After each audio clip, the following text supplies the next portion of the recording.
Meus amigos, muito bem-vindos. Estamos aqui começando mais um grupo de estudos de homeopatia, hoje com um tema fenomenal, que é a unidade mente-corpo, ou a união entre a mente e o corpo. Bom, esse nosso estudo, conforme vocês veem, é baseado no livro Homeopatia e Saúde, do reducionismo ao sistêmico, que pode ser encontrado no site www.vidaeprognostico.com para quem quiser fazer o download ou adquirir um exemplar. Também ele está disponível na livraria Novos Rumos, tanto no balcão aqui em Belo Horizonte, quanto para vender pela internet. E nós sempre agradecemos a editora Itapuã pela impressão do livro e pelo suporte no armazenamento. O nosso estudo vai seguir a dinâmica que eu já fiz nas duas reuniões anteriores, que é apresentar para vocês um vídeo e, em seguida, vamos debater o tema com os nossos amigos e participantes. Já quero antecipar para vocês que esse tema, pelo menos na programação que eu tinha feito lá para o Centro de Especialização em Homeopatia de Londrina, tinha 2 vídeos, mas eu achei muito ruim apresentá-los hoje num único encontro, porque o próximo tema é suscetibilidade e predisposição. E isso é um tema, todos dois são muito densos e muito importantes.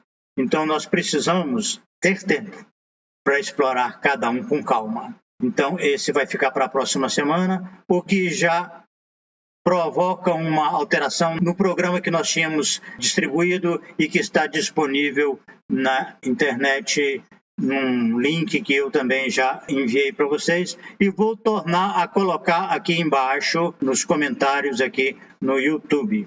Ok, damos sequência então, vamos para o vídeo. Olá, meus amigos.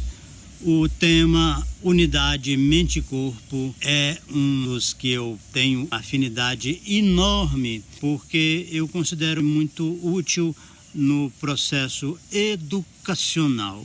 Eu digo que a homeopatia por si só ela é terapêutica, porque se as pessoas tivessem mais conhecimento a respeito da relação da doença com a pessoa, a partir desse princípio da unidade mente-corpo, elas seriam mais cautelosas, procurariam cuidar melhor de si mesmas, dos seus percepções, das suas atitudes.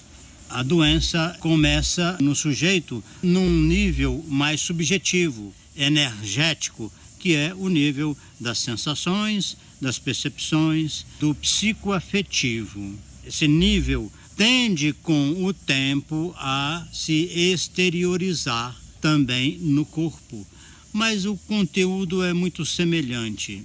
O conteúdo geral significa que nós temos um detalhe psicoafetivo com uma alteração orgânica. No todo há uma coerência. Não é uma relação de causa e efeito, ou como algumas outras áreas do conhecimento dizem que seria karma. É uma questão de que o nosso processo psicoafetivo tende a refluir para o corpo, agravado por algumas sensações, por algumas posturas ou amenizado por elas. A homeopatia traz, para reforçar essa teoria, o seu processo experimental. Em muitas patogenesias, nós temos as informações do nível mental muito parecido com a alteração orgânica. Toda substância bem experimentada proporciona esse tipo de constatação. Por exemplo, Inácia tem no plano emocional uma histeria, manifestações de uma variabilidade muito grande do seu modo de ser. No plano orgânico tem a coreia, que são movimentos bruscos e inesperados de um mesmo quadro. Também temos árnica, que tem um extravasamento de sangue, dando origem ao hematoma, que está relacionado com o seu tema, que gira em torno da invulnerabilidade. Mercúrio tem uma fama de estar envolvido em processos inflamatórios, que na verdade é uma reação de defesa orgânica contra algum agente externo, que ele tem que fazer através dos próprios tecidos e células, que tem a ver com o seu tema no mental, os associados se transformarem em inimigos. O dado orgânico e o mental, na patogenesia, quando são peculiares daquela substância, eles têm um traço em comum, algum conceito em comum, pelo menos em relação a um dos polos. Se você olhar em Inácia, nós vamos estudar aqui no curso mais adiante, no outro polo, ela, ao invés de ter a coreia, que é a movimentação descoordenada e repentina, Inácia tende no outro polo para a catatonia, que além de ser o inverso, corresponde no quadro mental às atitudes e sentimentos que tem a ver com a mágoa guardada, silenciosa, a falta de reação mesmo quando é agredida, e assim aquele conjunto de características que tem muita coerência com esse lado de não ter nenhuma defesa, de não esboçar nenhuma atitude. Então nós podemos generalizar de certa forma essa tese, e ainda que seja uma hipótese de trabalho, que todas as doenças implicam numa relação com o emocional. Toda alteração orgânica importante, grave ou duradoura implica numa associação com o quadro mental, mesmo quando essa alteração orgânica decorre de um acidente, de um trauma, porque existe uma vulnerabilidade na pessoa que a leva àquela situação onde acontece o trauma ou acidente. Regra geral, é a pessoa que está se sentindo agredida, machucada, violentada, daí em diante.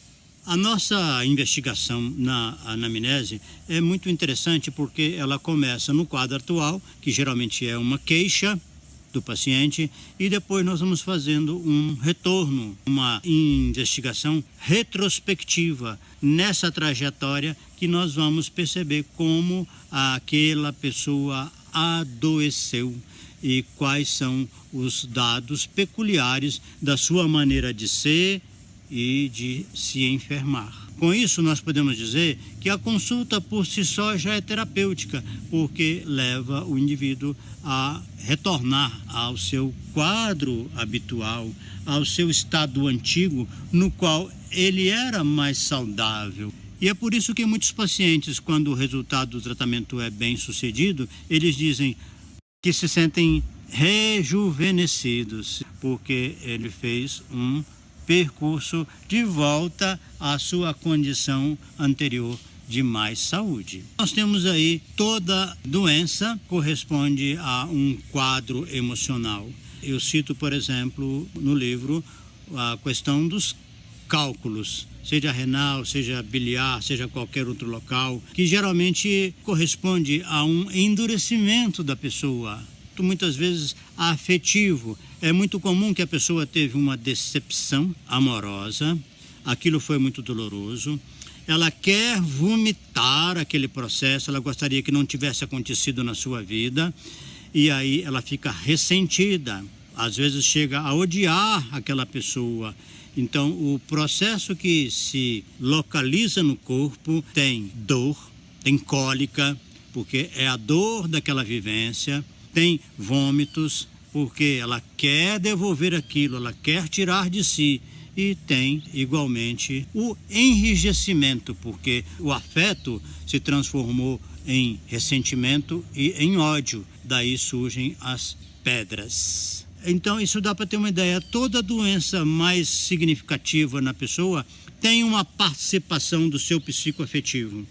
Pode ser que esse lado psicoafetivo teve um fator externo mais importante, que também pesou no aparecimento. A contribuição da pessoa foi apenas a sua vulnerabilidade, a sua falta de mecanismos terapêuticos que pudessem contornar esse fator do ambiente.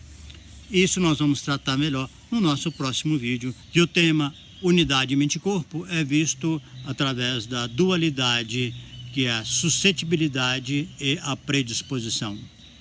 Até breve. Um abraço.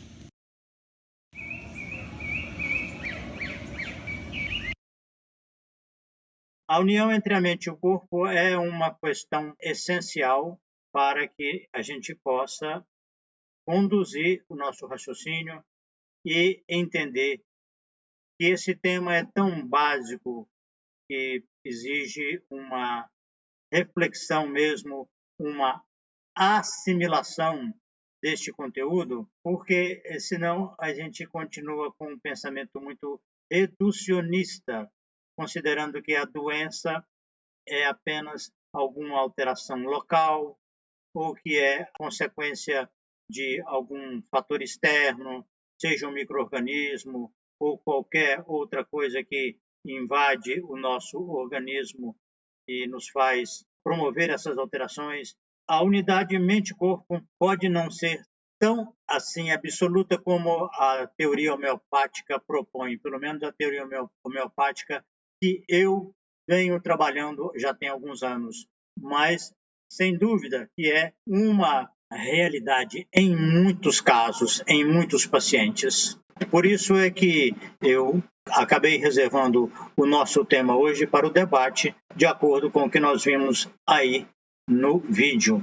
E eu espero que vocês tenham acompanhado bem e se sintam em condições de discordar, de argumentar em favor de alguma outra ideia, de uma relativização desse conceito, de modo que a gente possa evoluir trocando ideias e caminhar no sentido de chegar a um consenso mínimo a respeito dessa questão.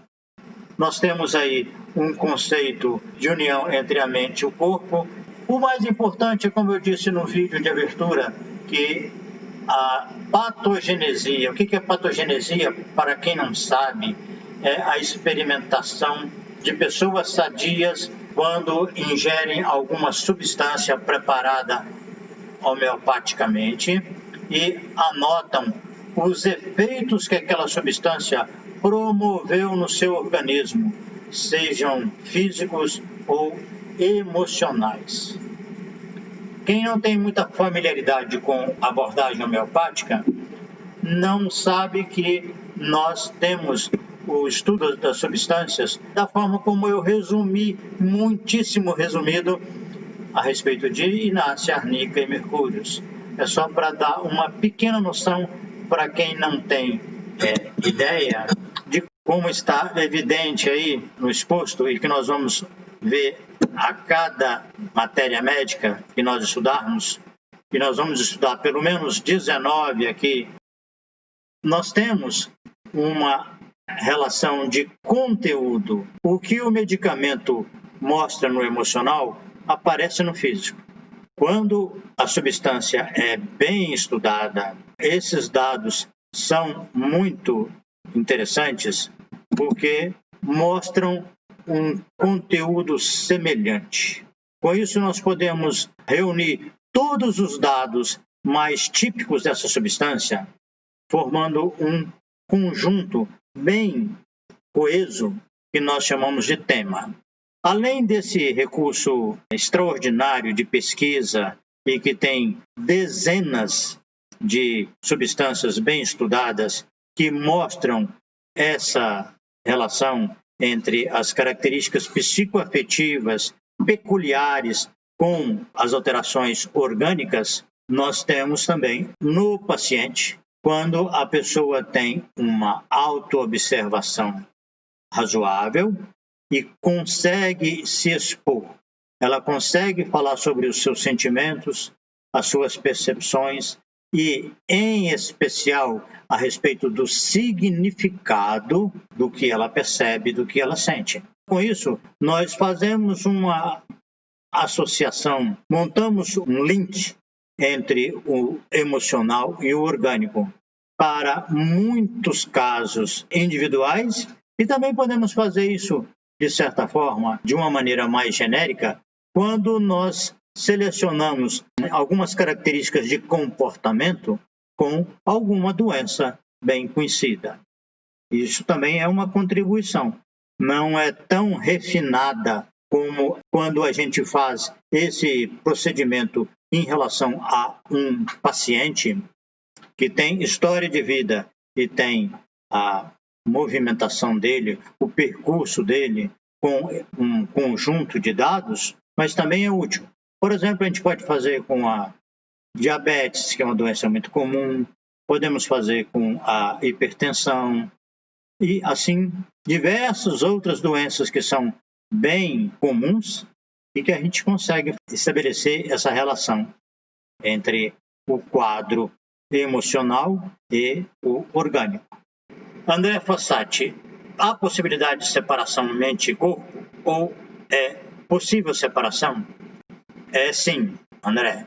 É sim, eu acho que o caso mais evidente é que, embora eu tenha falado aí no vídeo de abertura que a enfermidade tende a refluir para o corpo, ou seja, há uma tendência do psicoafetivo se manifestar no orgânico, parece, e isso vai ser discutido melhor por ocasião do capítulo das leis de cura no plano mental, eu digo assim, que do emocional para o físico é como se existisse um fio terra. As coisas acabam se manifestando. Mas em certas pessoas parece que há um bloqueio, se não total, mas pelo menos um bloqueio muito significativo, e que nós acabamos represando, algumas pessoas vão represando o emocional e não há quase manifestação orgânica nenhuma. Então, o mental vai ficando sobrecarregado. E essa sobrecarga é que vai promover o aparecimento de algum distúrbio psiquiátrico, que pode ser leve, pode ser uma neurose, embora algumas neuroses muito intensas acabam trazendo muita repercussão para a pessoa, mas isso pode explicar por que o paciente classicamente psiquiátrico, o portador de uma psicose ou loucura, tem poucas e raras alterações orgânicas, porque o quadro mental, de alguma maneira, fica represado e vai se acumulando e deteriorando cada vez mais. Essa é uma hipótese de trabalho que separa mente e corpo. Outra provável separação é daquelas pessoas que têm uma tendência a manifestar com muita facilidade uma alteração orgânica. Então, esse é o oposto. É a pessoa que somatiza qualquer vivência e, nesse caso, nós podemos ver que o quadro emocional, embora tenha essa tendência a jogar para o físico, continua num limiar de um adoecimento geralmente funcional. Ou seja, não há uma alteração mais grave emocional e a pessoa está muito frágil em relação às situações que ela vivencia. Isso nós vamos tratar melhor no capítulo Leis de Cura no Plano Mental. O Félix está dizendo que acha que pode haver incongruência entre mente e corpo. Eu entendo que eu tentei mostrar aqui as duas formas em que não há um paralelo nítido. Bom, eu dei aqui 2 exemplos de incongruência, em que há uma doença mental grave, que pode ser discreta e pode ser grave, e não há uma manifestação orgânica, o que leva ao aparecimento de uma enfermidade psiquiátrica clássica, e vice-versa. A pessoa que está sempre com algum probleminha, qualquer coisinha, ela está somatizando e o quadro emocional, aparentemente, não é tão grave como o orgânico.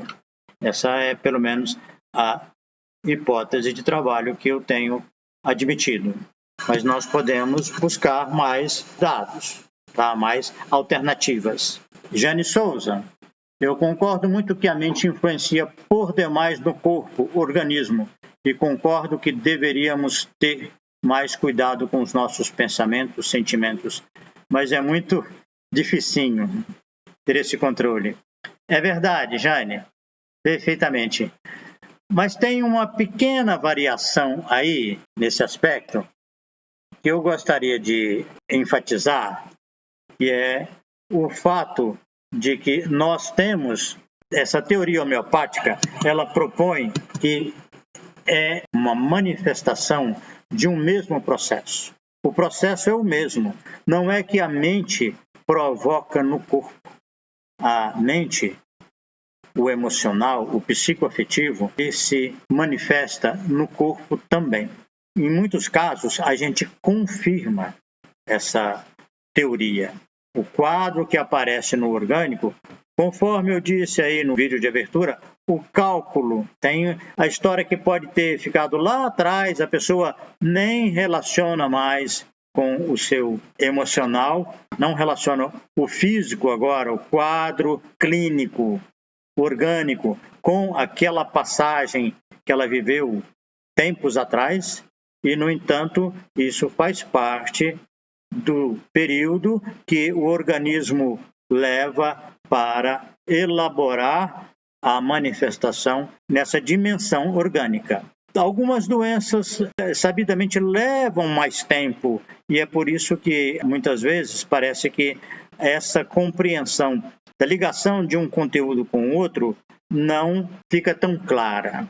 Mas essas doenças mais graves, você pode fazer uma busca retrospectiva, vai lá no passado e você tem uma grande chance de encontrar a relação, os detalhes que ligam os sintomas orgânicos com as características psicoafetivas. Romão, a ação do medicamento inicia no mental? Aparentemente, sim. Trabalhando também com essa hipótese que o medicamento homeopático, ele primeiro atua no quadro geral da pessoa e evidente primeiro no emocional. A melhora emocional antes, no caso da homeopatia, ficou evidente desde os primórdios, desde os primeiros discípulos. Tem um deles que escreveu um livro chamado Jahr, J-A-H-R.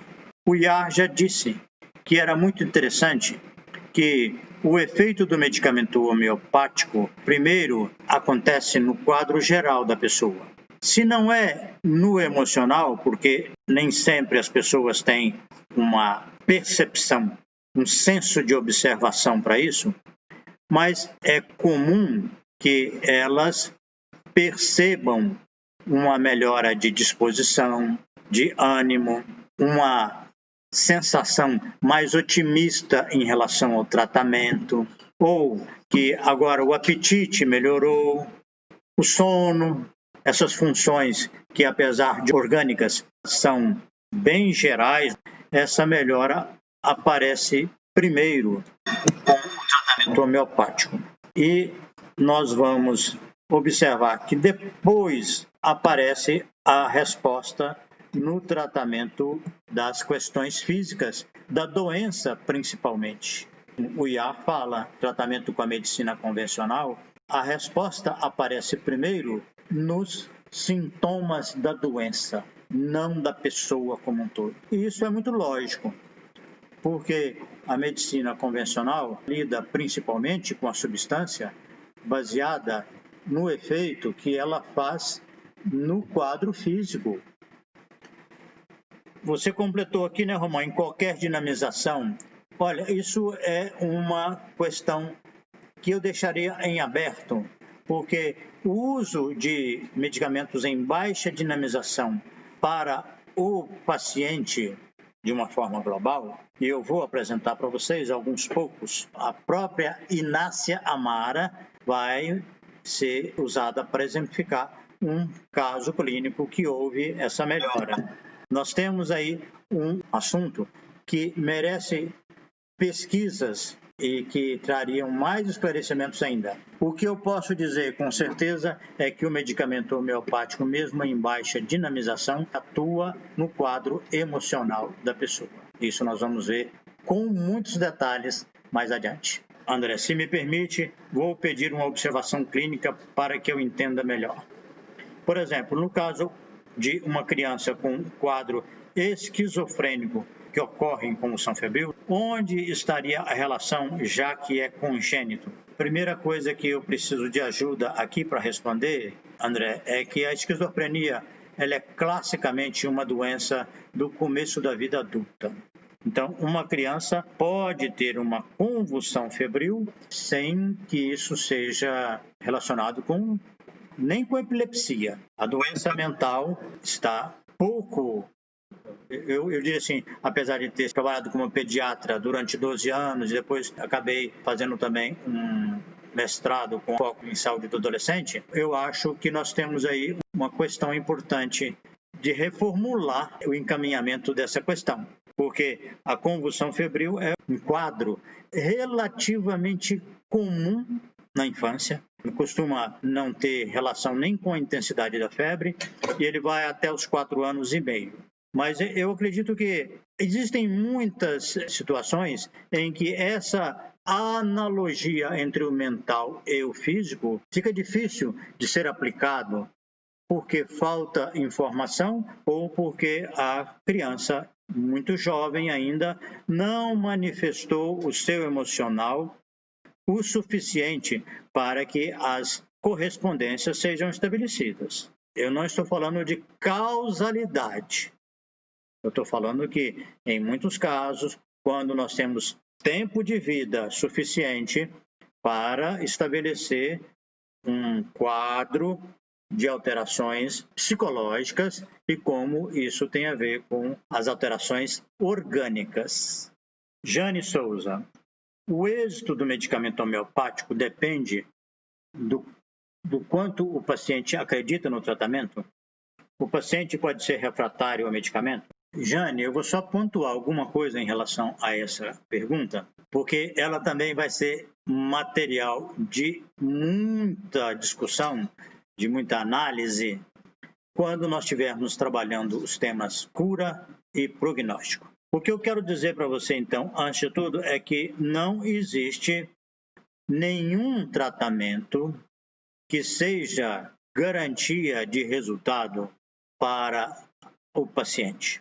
Hoje, estudando um pouco mais a história de vida e o prognóstico, eu até posso fazer uma previsão mais embasada, com mais chance, mais probabilidade e lógica de ter uma resposta adequada. No entanto, não é possível de forma nenhuma que a gente tenha uma resposta. Nós estamos sempre com uma possibilidade de ter resultados muito satisfatórios, medianos e resultados insatisfatórios. Qualquer que seja o terapeuta ou o recurso terapêutico utilizado. Por exemplo, nem quem foi curado por Jesus Cristo tinha garantia que aquela cura seria duradoura, seria estável. Por isso que ele disse para aquele paralítico de 38 anos, que ele reencontra com ele no templo, ele fala,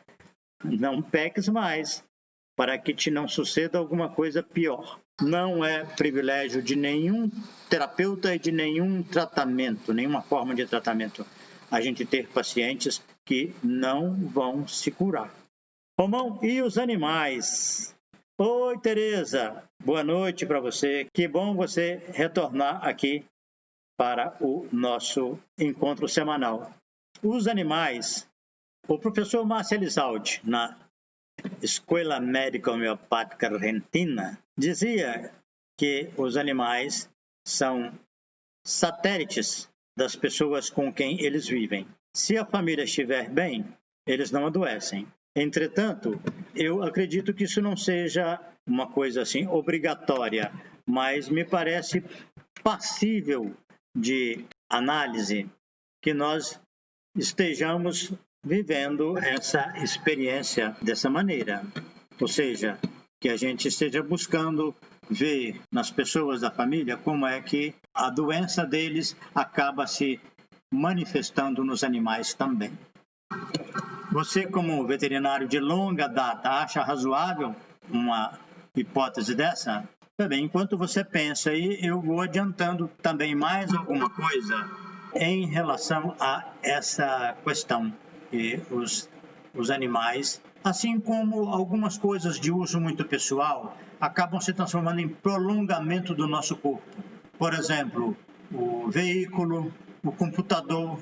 Os animais, eu acho que de uma forma ainda mais rica, porque eles também manifestam emoções, eles têm uma relação afetiva com quem cuida deles, com quem eles vivem.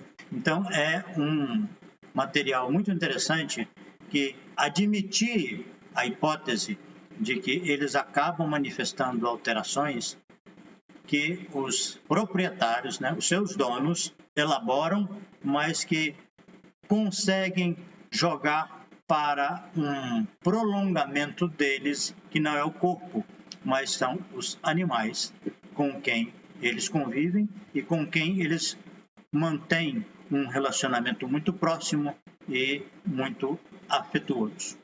Cabe, nesse caso, a gente ter muito cuidado com eles e, ao mesmo tempo, não só o cuidado do dia a dia, atendendo às necessidades de afeto, de alimentação, de recreação, como também a possibilidade de tratar com homeopatia. Tem muitos veterinários atuantes no campo da homeopatia e as poucas experiências que eu tive de tratar animais domésticos com homeopatia, algumas foram bem interessantes. Meus amigos, o tema união entre a mente e o corpo é, em poucas palavras, isso que nós conversamos aqui e que deixa muita coisa por dizer, por falar, especialmente quando eu disse uma doença comum como a diabetes, que você pode olhar pelo lado da glicose aumentada no sangue. Eu vou falar isso muito rapidamente. A glicose é a nossa moeda principal energética, circula no organismo, moeda de troca para realizar uma porção de trabalhos, de funções, há consumo de glicose. Então, o aumento de glicose no sangue equivale a um aumento de força, de capacidade. Muitos pacientes aumentam a glicemia porque eles precisam de colocar muita preocupação, muito planejamento, muito esforço, muita precaução para as coisas que eles vão fazer. É como se eles levassem para o sangue aquilo que acontece no emocional. A pessoa que fica sempre juntando força e observando as coisas assim, sempre com muita energia, com muito zelo, com todos esses aspectos que eu falei na mente, e ela acha que aquilo é muito necessário, é indispensável que ela tome uma série de providências e aquilo é feito com muita intensidade. O organismo vai reproduzir de alguma maneira, essa postura existencial. Vai colocar glicose no sangue, vai colocar mais, coloca um pouco mais, de maneira que as consequências desse acúmulo de glicose começam a aparecer em conjunto de alterações e de sequelas. Um tratamento importante na homeopatia, e isso também nós vamos lidar, tem um capítulo sobre isso, é que o homeopata também seja um terapeuta, que ele faça observações, que ele ajude o paciente a tomar consciência de algumas coisas com muito tato, com muito critério, e vamos também conversar sobre esse amadurecimento que o homeopata precisa ter, num capítulo chamado O Homeopata como Terapeuta. Meus amigos, é isso. Nosso tempo já está esgotado. Eu estiquei um pouquinho mais por conta das diversas interrupções. Esse vídeo vai ser editado e vamos postar depois no YouTube assim que ele estiver pronto. O Romão está dizendo: Tive um caso com um cão que ocorreu depois da separação. A eficácia é que causou desagregação na esposa, filha e cunhado, só depois de 8 meses com visitas mensais. Deu para perceber que a separação conjugal foi litigiosa e nós estamos, sim, uma vez que melhora o quadro emocional, a tendência é que o quadro orgânico também melhore, quando ainda é possível. Juranda Miranda, eu tratei meus animais com homeopatia com excelentes resultados. Curei uma doença de pele, atopia, de uma cachorrinha com 100% de sucesso. Interessante que o remédio homeopático do animal era o mesmo que eu estava usando na época, prescritos por profissionais diferentes. Muito interessante essa sua história. Eu gostaria de qualquer dúvida que porventura tenha ficado sem esclarecer, que nós continuássemos nos comentários no YouTube. Muito obrigado, um abraço carinhoso e agradecido a todos vocês. Até mais, um abraço.